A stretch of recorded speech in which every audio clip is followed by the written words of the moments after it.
کیا بنا کے پیش کیا گیا. اور اس میں پاکستان کی اسٹیبلشمنٹ, اس وقت کی فوجی اسٹیبلشمنٹ جو ہے, جنرل ضیاء الحق مرحوم, وہ ان کا سارا مطلب پلان کا وہ حصہ تھے, اور انہوں نے اس پلان کی کامیابی میں بنیادی کلیدی کردار ادا کیا. اس میں تو کوئی دوسری رائے نہیں ہے. اب اگر سر یہ کہا جائے کہ 100% یہ پاکستان کے کنٹرول میں ہیں, تو یہ بھی بات درست نہیں ہے. یہ پاکستان کے ساتھ تو ہیں, پاکستان کے آپ کہہ لیں کہ دوست تو ہیں, یا پاکستان کے الائز تو ہیں, لیکن اب یہ پاکستان کی بات کس حد تک مانتے ہیں یا نہیں مانتے ہیں, یہ تو اس کا پتہ ہمیں آئندہ کچھ مہینوں میں اس کا اندازہ, یا 1-2 سال میں اس کا اندازہ ہو جائے گا, اور پہلے بھی اس کا اندازہ ہوا ہے. اس میں کوئی شک نہیں ہے کہ پاکستان نے ان کو بنانے میں اور ان کو بچانے میں, ان کو پروموٹ کرنے میں, ان کو پروٹیکٹ کرنے میں کلیدی بنیادی کردار ادا کیا ہے. اور اس اعتبار سے یا ظاہر ہے ان کے پاکستان کے ساتھ تعلقات بھی ہیں, ان کی لیڈرشپ ہمیشہ پاکستان میں رہی ہے, اور وہیں سے ساری گیمز ہوئی ہیں. اور پاکستان میں انفارچونیٹلی جو آپ سمجھتے ہیں, ہمارے ناظرین جو ہیں وہ بھی کثیر تعداد ہمارے ناظرین کی بھی سمجھتی ہے کہ پاکستان ایک گیریزن سٹیٹ ہے. بنیادی طور پہ پاکستان میں آرمی جو ہے وہ اپنے سروائیول کے لیے ساری چیزیں پلان کرتی ہے, اور ایک جو ملٹری بیوروکریسی ہے وہ سیولین گورنمنٹس کے ساتھ اس کی کوئی انڈرسٹینڈنگ نہیں ہوتی ہے, وہ اپنے حساب سے چیزیں پلان کرتے ہیں. تو یہ طالبان کو بنانا اور چلانا اور استعمال کرنا, یہ بھی اسی ایک براڈر جو آبجیکٹو ہے پاکستان آرمی کا, یہ اس کا ایک حصہ ہے جس کے مطابق ان کے آپسی تعلقات ہیں. اور یہ تعلقات مجھے لگتا ہے کہ اگلے آنے والے کافی سالوں تک یہ اسی طرح برقرار رہیں گے. اب جہاں تک افغانستان میں آپ نے کہا کہ سیکولر ایک الگ ہوتا ہے اور خوشحال ایک الگ ہوتا ہے, آپ کی بات بالکل درست ہے, لیکن اگر لانگ ٹرم ہم دیکھیں, شارٹ ٹرم تو یہ ٹھیک ہے, یہ چیزیں درست ہیں, لیکن لانگ ٹرم وہی سوسائٹیز, وہی معاشرے ترقی کرتے ہیں جو سیکولر ہوتے ہیں, جہاں عدل و انصاف کا نظام اسٹیبلش کیا جاتا ہے, اور جہاں پہ عوام کو تمام بنیادی انسانی حقوق دیے جاتے ہیں. تو اس حوالے سے میں نے سیکولرزم کا ساتھ لفظ بھی استعمال کیا تھا. وہ مجھے نہیں لگتا ہے کہ افغانستان میں ایسی کوئی تبدیلی آنے والی ہے. دیکھیں, آپ نے باتیں کی ہیں. مثلا اسٹارٹنگ میں آپ نے کہا کہ طالبان کو امریکہ نے بنایا یا سپورٹ کیا, لیکن امریکہ کی جو ساری جنگ رہی ہے وہ بھی طالبان کے خلاف رہی ہے. پاکستان سے جو گلے کی ہیں اس میں بھی ان کا گلہ یہ تھا کہ پاکستان ایک طرف کہتا ہے کہ ہم آپ کے حمایتی ہیں, آپ کے دوست ہیں, ساتھی ہیں, اور دوسری طرف طالبان کو مدد کر رہا ہے. اور ساتھ یہ بھی کہتے ہیں کہ پاکستان نے کس طریقے سے ہمارا اتنا پیسہ بھی خرچ ہو گیا, 22 سے 23 خرب کی بات ہو رہی ہے ڈالرز کی. تو دوسرے لفظ میں نظر تو یہ آتا ہے کہ یہ جو پاکستان والے کی گورنمنٹ ہے, یا کیا یہ محض اتفاق ہے؟ جب افغان مجاہدین کو یوز کیا گیا اس وقت بھی پہلے مارشل لا آیا پاکستان میں, پھر جو دوسری بار یوز کیا گیا اس سے پہلے بھی مارشل لا آ گیا. کیا یہ محض اتفاق ہے ہسٹری کا, یا اس کے پیچھے بھی کوئی چیز ہوتی ہے؟ میں نہیں سمجھتا سر, یہ اتفاق تو نہیں ہے. یہ چیزیں بڑے طریقے سے پلان کی جاتی ہیں, اور پلان کے مطابق ہی ساری تبدیلیاں آتی ہیں. جہاں تک سر آپ نے کہا نا کہ امریکہ نے طالبان کے ساتھ, امریکہ کے تعلقات اچھے نہیں رہے اور پاکستان کے ساتھ شکوے, تو یہ دیکھیں یہ اتار چڑھاؤ آتے رہتے ہیں. اور پھر طالبان کو اتنی مطلب ایک ویل ڈسپلنڈ آرگنائزڈ قسم کی کوئی موومنٹ نہیں ہے. اس میں بعض اوقات جو فٹ سولجرز ہوتے ہیں, جو آگے فیلڈ میں جو کمانڈرز ہوتے ہیں, جو لڑ رہے ہوتے ہیں, وہ اپنے حساب سے چل رہے ہوتے ہیں, اور بعض اوقات کمیونیکیشن گیپ بھی آ جاتا ہے, اور بعض اوقات وہ لوگ اپنے حساب سے چیزیں کر بھی جاتے ہیں, اور جو ایک ان کی لیڈرشپ اوپر بیٹھی ہوتی ہے اس کے کنٹرول میں چیزیں رہتی بھی نہیں ہیں. لیکن جو میں نے کہا نا امریکہ نے بنایا, دیکھیں بنیادی طور پہ طالبان کا ظہور کب ہوا, جب سوویت یونین افغانستان کے اندر آیا. تو سوویت یونین کو افغانستان میں سے نکالنے کے لیے اور سوویت یونین کو پھر کمزور کرنے کے لیے یہ بنیادی طور پہ امریکہ کا پلان تھا. اور امریکہ ظاہر ہے وہ تو پوری دنیا پہ حکومت کرتا ہے, اور اس کے دنیا میں سارے کام براہ راست تو نہیں کرتا, بالواسطہ طور پہ بہت سے کام ہوتے ہیں. اور اور وہ مجاہدین کہلاتے تھے, اس کو وہ مجاہدین کہلاتے تھے. طالبان جو بعد کی ہے جب وہ ملا عمر, جی ملا عمر, لیکن وہ اس کی روٹس وہی ہیں نا سر, ساری روٹس ان کی ادھر ہی ہیں. اور پھر دیکھیں یہ طالبان کو جو حکومت ملی وہ بھی آپ کو پتا ہے کہ 96 میں جب انہوں نے کابل پہ قبضہ کیا تو وہ بھی اس وقت بھی پاکستان آرمی کی ان کو مکمل طور پہ آشیرواد تھی. اور پاکستان آرمی جو ہے وہ آبویسلی آپ کو پتا ہے ہمارے جرنیلوں کی ٹریننگز کہاں پہ ہوتی ہیں اور ہمارے جرنیلوں کے تعلقات کہاں پہ ہیں اور کہاں سے چیزیں پلان ہو کے آتی ہیں اور ان پہ پھر کس طرح جب آپ ہمارے انڈرسٹینڈنگ. کہتے ہیں آپ کا مطلب پاکستان کے جرنیلوں کی بات کر رہے ہیں آپ؟ جی ہمارے سے مراد پاکستان, جی پاکستان کی میں بات کر رہا ہوں. یا آپ اس کو, میں چونکہ میں مسلمان بھی ہوں تو میں مسلمانوں کی اوور آل مسلمانوں کی بھی بات کر رہا ہوں کہ یہ سارے عالم اسلام کی یہی صورتحال ہے. تو میں چونکہ اس اعتبار سے ایک جنرل ٹرم یوز کی ہے, تو گزارش یہ ہے سر کہ یہ سارے مسلمان جتنے بھی ملک ہیں اور ان سب کی آپ افواج دیکھیں وہ سب کی ٹریننگ امریکہ میں ہوتی ہے, امریکی بلاک کے اندر ان کے مراسم ہیں اور ان کے مفادات ہیں سب کے, یہاں پہ جتنی بھی آرمیز ہیں اسلامک ورلڈ کی, تو وہ یہ وہیں سے چیزیں پلان ہو کے آتی ہیں. یہ پاکستان ہو یا مصر میں بھی آپ دیکھ لیں کہ مصر میں کیا ہوا. تو یہ ساری چیزیں بنیادی طور پہ ایک بہت بڑی پکچر جو ہے اس کو لوگ نہیں دیکھتے ہیں, جو پوری گلوبل پکچر ہے. اصل میں عام تجزیہ جو سیاسی کارکن کرنا شروع کر دیتے ہیں وہ بالکل ایک چھوٹی سی پاکٹ جو ہے اس کو لے کے یا ایک چھوٹے سے علاقے کو لے کے, تو وہاں پہ جو تبدیلی آ رہی ہے اس کے اندر وہ چیزوں کو دیکھنا شروع کر دیتے ہیں. حالانکہ وہ ایسا نہیں ہوتا ہے. یہ ساری چیزیں براڈر بنیادوں پہ ایک ورلڈ پکچر جو ہوتی ہے اس کے اندر ایک فٹ ہوتی ہیں اور یہ جگسا کا ایک پیس ہوتا ہے صرف. تو افغانستان بھی اسی جگسا کا ایک پیس ہے.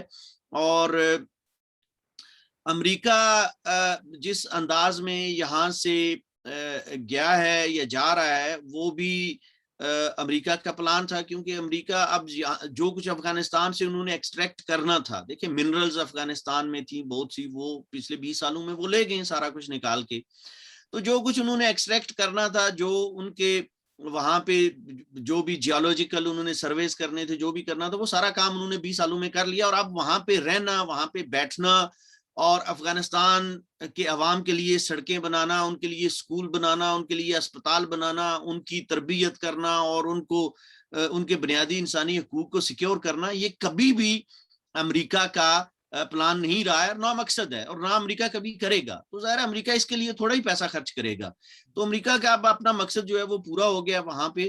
تو وہ اب اپنی مطلب جو ابھی گورنمنٹ آئے گی, ابھی انٹرم گورنمنٹ کی جو بات چل رہی ہے, تو جو گورنمنٹ آئے گی وہ بھی دیکھیں اس میں بھی امریکہ کا عمل دخل ہوگا اور امریکہ کی مرضی کے مطابق ہی یہ لوگ چلیں گے, میرا یہ کہنا ہے. اور آبویسلی پاکستان چونکہ امریکہ کا ایک مورا ہے تو پاکستان بھی اس کھیل کا حصہ ہے. اس میں coming back to original question, یہ جو کولیپس ہوا ہے غنی گورنمنٹ کا, بعض جگہوں پر تو بغیر لڑے انہوں نے ہتھیار ڈال دیے یا ان کو سب کہا دیا ہم آپ کے ساتھ ہیں. میں نے سوال یہ کیا تھا بھی کیا اس میں کسی طالبان کے علاوہ کسی اور دوسرے ملک کا بھی ہاتھ ہے؟ بس میں مثال دیتا ہوں آپ کو. جب بگرام سے امریکن گئے وہاں پر سینکڑوں ہزاروں گاڑیاں چھوڑ گئے وہ, ٹھیک ہے. افغانستان میں تو کوئی ایسی جگہ نہیں جہاں پر گاڑیاں بنتی ہیں 4x4 یا دوسری گاڑیاں بنتی ہیں, وہ گاڑیاں اب ادھر استعمال ہو رہی ہیں. وہ بھی بہت سے جنہیں وسائل وہ چھوڑ کر چلے گئے, ٹھیک ہے جی. انہوں نے غنی کو نہیں بتایا کہ ہم جا رہے ہیں, لیکن طالبانوں کو پتا تھا وہ جا رہے ہیں, ٹھیک. اسی طریقے سے یہ ایک بات یہ آئی تھی. پھر دوسرا جو کولیپس ہو رہا ہے ہوا جو کولیپس ہے, اس میں کچھ لوگ یہ کہتے ہیں کہ اگین میں کوٹ کر رہا ہوں کوٹ آن کوٹ, کہ امریکہ کے جانے کے فوراً بعد 10,000 پاکستان کے فوجی, کہنے والے کہتے ہیں بڑے وثوق سے کہتے ہیں کہ وہ گئے, اور اس وقت افغان گورنمنٹ نے گلہ بھی کیا, ٹھیک ہے. تو یہ آپ کے فوجی آگے ہیں. تو اور جگہوں پر بھی کیا کسی ملک کا بھی کوئی عمل دخل تھا؟ یعنی اتنا سڈن کولیپس نہیں ہونا چاہیے تھا. اور پھر یہ بھی ساتھ یہ بات یعنی کہ کیا ان طالبان کے پاس اتنی ٹیکنالوجی نو ہاؤ ہے جو کوئی اتنی ایڈوانس کر لیں, ہر چیز کو کنٹرول کر لیں؟ سر میرے حساب سے تو طالبان کے پاس اتنی وہ جدید ٹریننگ تو ان کی بنیادی ٹریننگ تو ہے لیکن وہ ٹیکنالوجی اور وہ سارا کچھ نہیں ہے. یہ بنیادی طور پہ ان کے پیچھے جو ماسٹر مائنڈ میں نے کہا تھا اور جو ان کے انسٹرکٹرز ہیں وہ تو پاکستان آرمی ہے, اور پاکستان آرمی ہی ان کی ٹریننگ بھی کرتی ہے اور ان کا جو ٹیکنیکل نالج ہے وہ اس میں ان کو گائیڈ بھی کرتی ہے, مدد بھی کرتی ہے اور اسسٹ بھی کرتی ہے, سارا کچھ کرتی ہے. تو مجھے نہیں لگتا سر کہ اس میں پاکستان کے علاوہ کوئی باقی جو ہے وہ ڈائریکٹلی باقی لوگ انوالو ہوں, جیسے باقی اور کون سے پلیئر ہیں. اور امریکہ یا نیٹو کے علاوہ جو وہاں پہ پلیئرز افغانستان کے اندر اس وقت ہیں میرے حساب سے وہ ہیں روس, چین اور ایران. تو روس, چین اور ایران جو ہیں یہ تینوں انڈائریکٹلی انوالو ہیں, اور انڈائریکٹلی ظاہر ان کے اپنے مفادات بھی ہیں, ان تینوں کے اپنے مفادات ہیں افغانستان کے اندر. اور امریکہ کے ساتھ ان تینوں میں ایک قدر مشترک یہ ہے کہ یہ تینوں امریکہ کے مخالف ہیں. تو یا امریکی آپ کہہ لیں کہ بالادستی جو ہے وہ اس کو یہ قبول نہیں کرتے دنیا کے اندر. تو یہ ان تینوں کے اندر ایک قدر مشترک ہے. وہ ان کی طرف سے ایک آپ کہہ لیں کہ ان کی مالی مدد یا ان کی طرف سے اسلحہ وغیرہ جو ہے وہ فراہم کرنا اس حد تک تو ہو سکتا ہے, لیکن جو براہ راست ڈائریکٹ انوالومنٹ طالبان کے ساتھ ہے وہ پاکستانی فوج کی ہی ہے. اور یہ جو بغیر لڑے ہوئے بہت سی جگہوں پہ, بلکہ میں بہت سی جگہوں پہ کیا اکثر یہ جو ابھی پچھلے 1.5 ہفتے میں جو کچھ ہوا ہے اس میں تو کوئی لڑائی شڑائی ہوئی نہیں ہے. یہ سارے جس طرح انہوں نے پروسیڈ کیا اور جس طرح انہوں نے تمام علاقوں کو کیپچر کیا تو اس سے یہی لگتا ہے کہ امریکہ نے کوئی بنیادی طور پہ کوئی انفراسٹرکچر, ایسا ملٹری انفراسٹرکچر بنایا ہی نہیں تھا کہ جو کسی آن سلاٹ کو وہاں پہ ڈیفینڈ کر سکتا یا کسی آن سلاٹ کے خلاف کھڑا ہو سکتا. اور یہ میں سمجھتا ہوں کہ امریکہ کا پلان رہا ہے, کیونکہ امریکہ کا پلان افغانستان میں کوئی سٹیبلٹی لانا, جس طرح میں نے پہلے کہا, اور افغانستان کے اندر ایک امن قائم کرنا اور اس ریجن کو جو ہے وہ ایک خوشحال ریجن بنانا تو ہے نہیں ہے, نہ کبھی ہوا ہے نہ کبھی ہوگا. کیونکہ جب جتنی زیادہ گڑبڑ ہوگی, جتنی زیادہ افراتفری ہوگی, جتنا زیادہ جنگ و جدل ہوگا, انسیکیورٹی ہوگی, اتنی ہی جو عالمی طاقتیں ہیں ان کی انوالومنٹ اور ان پہ ڈیپینڈنسی زیادہ ہوگی. تو کوئی چودھری جو ہے وہ یہ تو نہیں چاہتا ہے کہ اس سے باہر لوگ نکل جائیں. تو اس لیے یہ میں سمجھتا ہوں کہ سارا امریکی پلان کا حصہ ہے. اچھا پھر دیکھیں جی, یہ جو خطے پہ تبدیلیاں تو آئیں گی, یہ تو ڈیفینیٹلی ہے, ٹھیک ہے جی. مثلاً جو کچھ ہوا ہے افغانستان میں, کیا اس کا اثر پاکستان پر بھی پڑے گا؟ پہلا سوال. ساتھ یہ ہے کہ کیا اس کا اثر جموں کشمیر پر بھی پڑے گا؟ سر اثر تھوڑا بہت تو ہو سکتا ہے, لیکن میں نہیں سمجھتا کہ کوئی بڑی تبدیلی آئے گی. اس حد تک اثر آئے گا طالبان کی حکومت کی وجہ سے, تو کوئی مطلب وہ حکومت آپ کہیں کہ سرکاری طور پہ کچھ کرنے کی پوزیشن میں ہوگی یا کرے گی, وہ تو ممکن نہیں ہے. لیکن جو انہوں نے جیسے جیلوں میں سے لوگوں کو چھوڑا, جس میں آئیسس کے لوگ بھی تھے, القاعدہ کے لوگ بھی تھے, تربیت یافتہ, تو وہ ہزاروں کی تعداد میں انہوں نے جیلوں میں سے نکال دیے ہیں. تو وہ جیلوں میں سے نکل کے اب ان لوگوں نے وہی کام کرنا ہے جو وہ پہلے کر رہے تھے. تو یہ اس حد تک فرق پڑے گا. اور پاکستان میں کوئی بڑی تبدیلی اس لیے نہیں آئے گی کہ پاکستان میں جو حکمران طاقتیں ہیں, آبویسلی ملا ہیں اور فوج ہے, ملا ملٹری الائنس جو ہے, تو یہ ملا ملٹری الائنس کا ایک حصہ ہے طالبان بھی. تو اس لیے طالبان اپنے دوستوں کے ساتھ مجھے نہیں لگتا کہ وہ فوری طور پہ ایسے کوئی تعلقات خراب کر لیں گے. وہ تو اسی طرح چلے گا جس طرح پاکستانی آرمی چاہتی ہے, اسی طرح نظام چلے گا. جموں کشمیر کے اندر ممکن ہے یہ پریشر بڑھانے کی کوشش کریں, پرٹیکولرلی گلگت بلتستان کے اندر, لیکن اب اس میں دیکھنا ہے کہ گلگت بلتستان ایک ایسا ریجن ہے جہاں پہ امریکہ کا بھی براہ راست مفاد اس کے ساتھ وابستہ ہے, چین کا بھی مفاد وابستہ ہے, بھارت کی بھی سٹیک ہے اس میں, پاکستان کا تو یہ سروائیول ہے, پاکستان کی تو یہ بقا کی میرے خیال میں بقا کا سوال ہے. تو وہاں پہ اب یہ آپ کہیں کہ یہ اس طرح جا کے جس طرح انہوں نے چڑھائی کی ہے، مطلب یہ جو کندھار پہ انہوں نے جس طرح قبضہ کیا ہے یا جلال آباد پہ جس طرح قبضہ کیا ہے اس طرح تو نہیں ہو سکتا ہے. انسرجنسی آپ کہہ لیں، اس کو تھوڑی بہت تقویت ملے گی اور افراتفری جو ہے وہ پیدا کریں گے. مجھے نہیں لگتا کہ کوئی بہت بڑی تبدیلی، مطلب اس طرح سے کہ بالکل ایک انقلاب آ جائے گا، یا وہ جس طرح خمینی صاحب نے آ کے شاہ ایران کا تختہ الٹ دیا تھا، ایسی کوئی صورتحال مجھے لگتی نہیں. دیکھیں نا، کچھ لوگ اس طرح کہتے ہیں کہ ٹھیک ہے پاکستان نے سپورٹ کیا، ماضی میں بھی ابھی بھی کر رہے ہیں طالبان کو، لیکن جو افغانستان کا مطالبہ ہے یا ان کا دعویٰ ہے وہ یہ ہے کہ وہ کہتے ہیں کہ اٹک تک ان کا علاقہ ہے، اس سے وہ کبھی بھی دستبردار نہیں ہوئے. ملا عمر بھی کبھی بھی دستبردار نہیں ہوا تھا. تو کہنے والے یہ کہتے ہیں کہ یہ کسی نہ کسی طریقے سے کوئی ایسا ہوگا کہ پاکستان بھی ٹریپ ہو جائے گا، اور یہ جو ہے نا it will spill over to Pakistan. Pakistan میں جب گڑبڑ ہوگی تو پاکستان اس کو کنٹرول کرنے کے لیے ان کا رخ جو ہے وہ کشمیر کی طرف موڑ سکتا ہے. ایک سر جو میرا اپنا اندازہ ہے، میں کس حد تک میرا یہ اندازہ یا میرا تجزیہ درست ہے یہ تو وقت ثابت کرے گا، لیکن میرا یہ خیال ہے کہ افغانستان کی عوام جو ہے، عوام کی اکثریت جو پاکستان دوستی کے جذبات کسی زمانے میں افغان عوام کے اندر ہوا کرتے تھے، وہ اب نہیں رہے. پاکستان کا پرسیپشن افغانوں کے اندر کافی حد تک بدل چکا ہے میرے حساب سے، اور وہ پاکستان کو بھی افغان جو ہے وہ ایک زمانے میں جہاں دوست سمجھا جاتا تھا، اب وہ اس کو دوست نہیں سمجھتے ہیں، بلکہ وہ بھی ایک قسم کا قابض جابر اور ظالم ہی قرار دیتے ہیں. تو اگر اس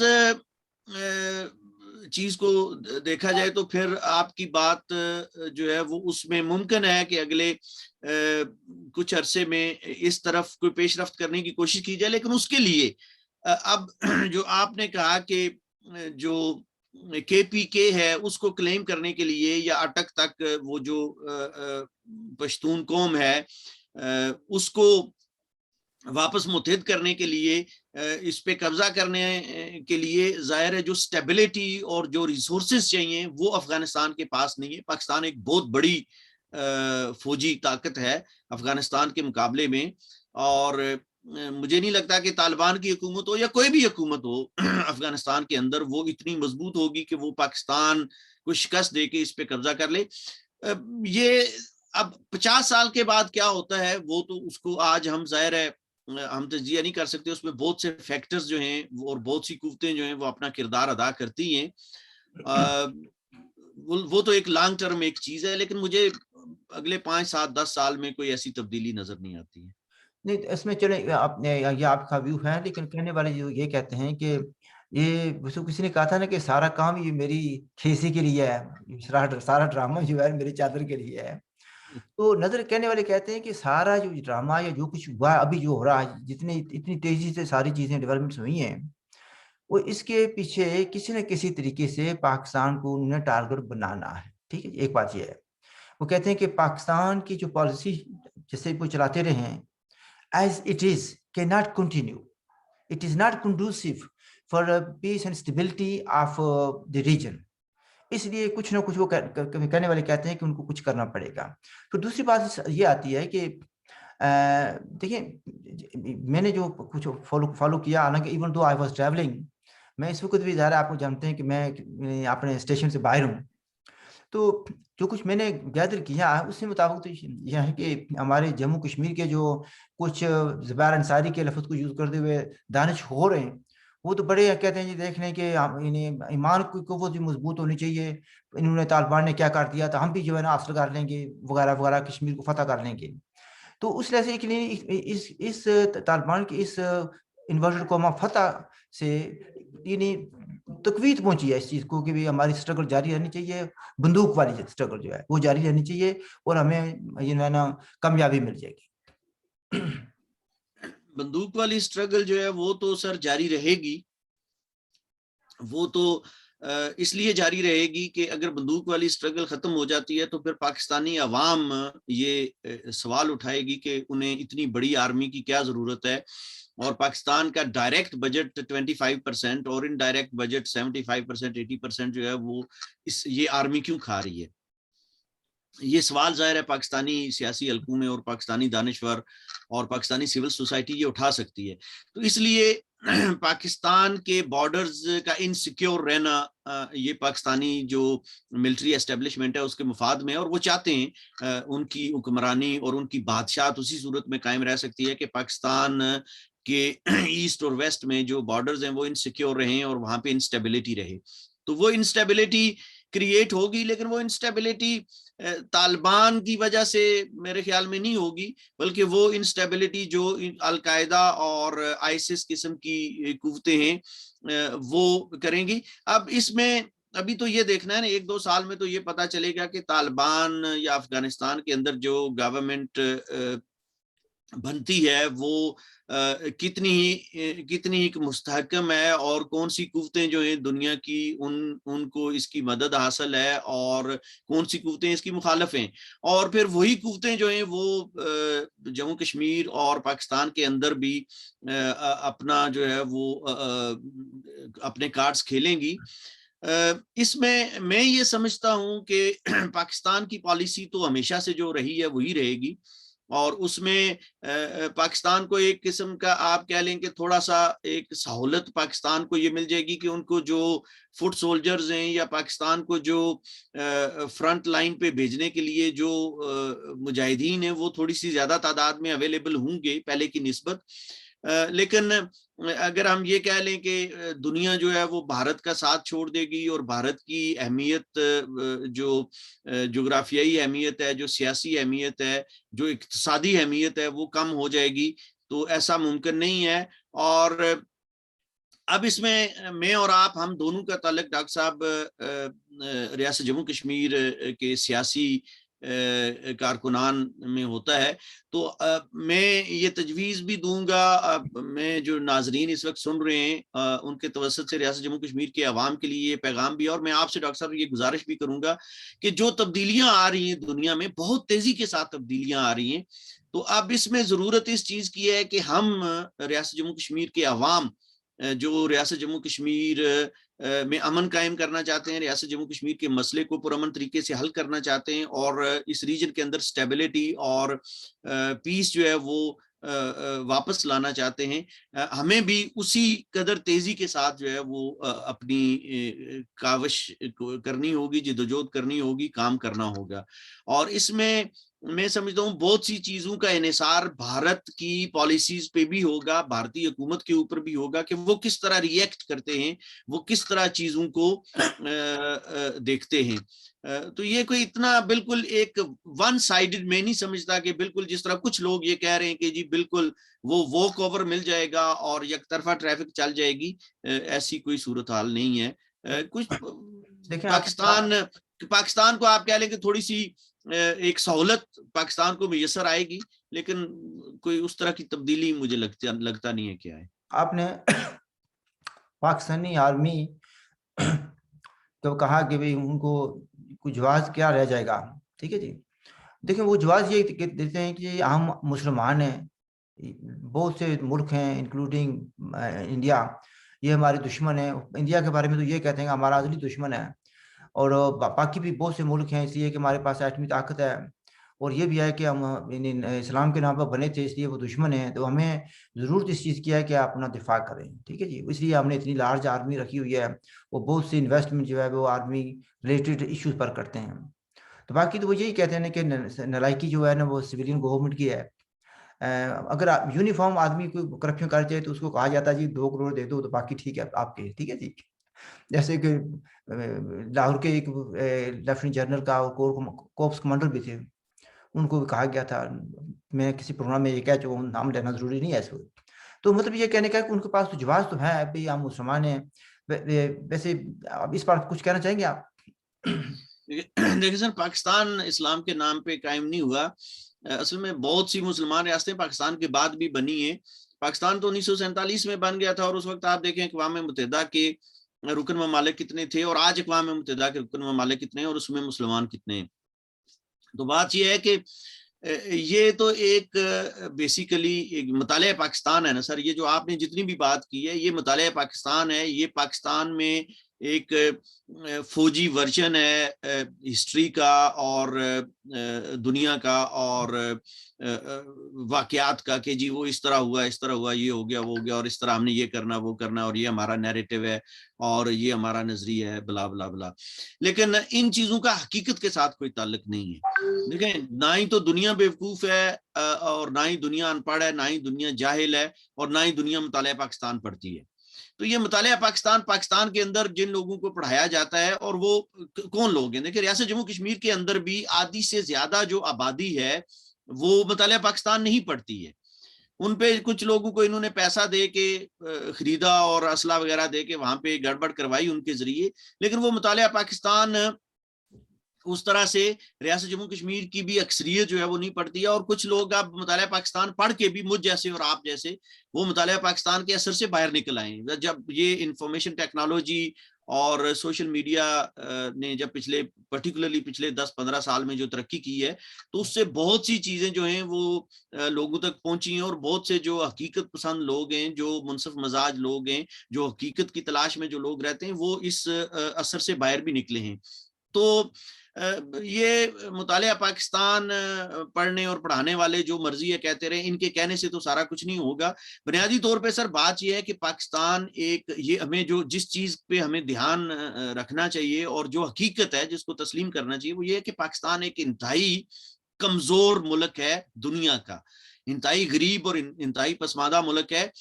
فوجی طاقت ہونا کوئی بڑی بات نہیں ہے. مطلب آپ کے پاس کون سے ہتھیار ہیں, یہ آپ ان ہتھیاروں کو کتنا عرصہ چلا سکتے ہیں, کس طرح استعمال کر سکتے ہیں, یہ اصل میں تو جنگوں کے فیصلے اس طرح ہوتے ہیں نا.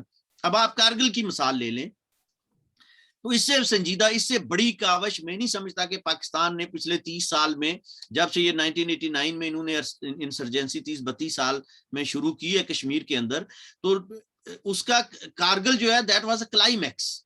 کارگل کی وار انہوں نے جو پلان کی اور جس طرح انہوں نے لڑی تو وہ ایک بالکل آپ کہہ لیں کہ اس سے زیادہ یہ کبھی نہیں کر سکیں گے جو انہوں نے کیا 1999 میں.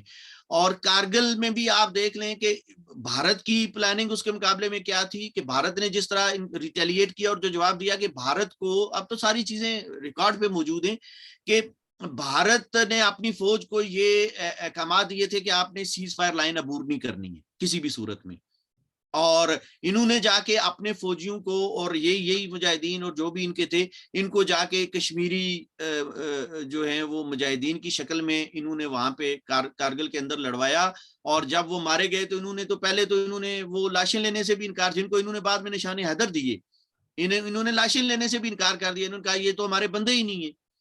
تو اور یہ بھی آپ کے سامنے یہ ریکارڈ میں یہ چیز ہے کہ 6 دن کا صرف پاکستان کے پاس فیول رہ گیا تھا اور انڈیا نے بلاک کر لیا تھا. انڈیا نے مطلب جو ہے وہ ان کا جو اگر سی بلاک ہو جاتا ہے تو ظاہر ہے کچھ بھی نہیں باقی بچتا, اور 6 دن اگر مزید جنگ جاری رہتی اور تو یہ پاکستان جو ہے وہ بالکل کلیپس ہو جاتا. تو یہ پاکستان اس وقت بھی میں پاکستانی عوام اگر ہماری آواز کہیں تک پہنچ رہی ہے تو ہم پاکستانی عوام سے یہی گزارش کریں گے کہ وہ اس چکر سے باہر نکلیں, وہ دنیا کو تسخیر کرنے کی کوشش نہ کریں, وہ اپنی حالت پہ توجہ دیں. میں نہیں سمجھتا ڈاکٹر صاحب کہ پاکستان میں اتنی سکت یا اتنی طاقت ہے کہ وہ کوئی بڑی جنگ لڑ سکتا ہے یا وہ کوئی کسی کے لیے کوئی بڑی تھریٹ بن سکتا ہے ایز اے کنٹری. یہ بس وہی انٹرنیشنل ٹیررسٹ ہب ہے پاکستان اور ٹیررزم یہ ایکسپورٹ کرتا رہے گا, اور وہ پاکستان کے اندر جو ہے وہ آرمی کی کوشش یہ رہے گی کہ وہ اقتدار پہ قابض رہیں. آہستہ آہستہ اب سیولینز بھی وہاں پہ وہ بھی لوگ جو ہیں وہ آہستہ آہستہ سمجھنا شروع ہو گئے. پنجاب کے اندر سے بھی آوازیں اٹھنا شروع ہو گئی ہیں کہ بھئی یہ فوج زیادتی کر رہی ہے, غلطی کر رہی ہے. تو جس دن پنجاب فوج کے خلاف کھڑا ہو گیا فوج کی بھی چھٹی ہو جائے گی اور پھر وہ یہ پاکستان بھی ایک نیا پاکستان اس دن بن جائے گا. تو یہ میں ڈاکٹر صاحب سم ہاؤ میں نہیں سمجھتا کہ کوئی پاکستان کوئی بہت بڑا تیر مار لے گا اس طالبان کی حکومت کو بنا کے, کچھ بھی نہیں. دیکھیں جی میں اس میں یہاں پر نمبر آف کوشچنز آئے ہیں. مثلاً کارگل کا ذکر آ گیا جو کہ ہمارے پلان میں نہیں تھا, آپ نے ذکر کیا تو اب ضروری ہے میں اس پر ایک سوال کر لوں گا آپ سے.